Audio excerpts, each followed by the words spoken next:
Türk soylu bəlgəsini çox vaxt 2 şəkildə istifadə edirlər. Bir, xəstəxanalarda, bir də iş sahəsində. İndi xəstəxanadan başlayım danışmağa.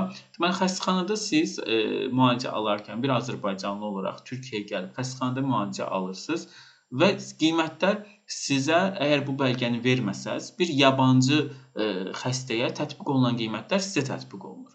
Nə olsun ki, azərbaycanlıyıq. Yəni o sənəd hələ ki əlimizdə yoxdur. Amma türk soylu bəlgəsi əlimizdə olandan sonra adı üstündə türk soylu olduğunuz artıq sübuta yetirilir və sizə bir türkün xərclədiyi qədər, yəni türkə tətbiq olunan qiymətlər eynən sizə tətbiq olunur. Yəni bu da əməlli başlı qiymət fərqi olur. Çünki yabancılara ümumiyyətcə Türkiyədə hər şey 3-4 qatı qiymətinə olur, xüsusən xəstəxanalarda.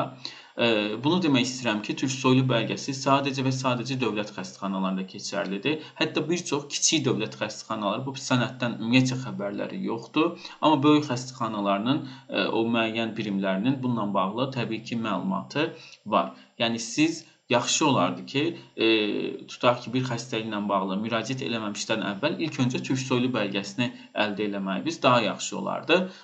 Amma xəstəxanada müalicə olunandan sonra da bu bəlgəni əldə eləyib, o sizə tətbiq olunacaq endirimi ala bilərsiniz. Yəni, amma mümkünsə ilk başda elə işinizi, necə deyərlər, sağlam tutun, gedin bir günlük işdir, bildiyim qədərilə çox qısa müddətdə də verilir konsulluq tərəfindən bu bəlgə.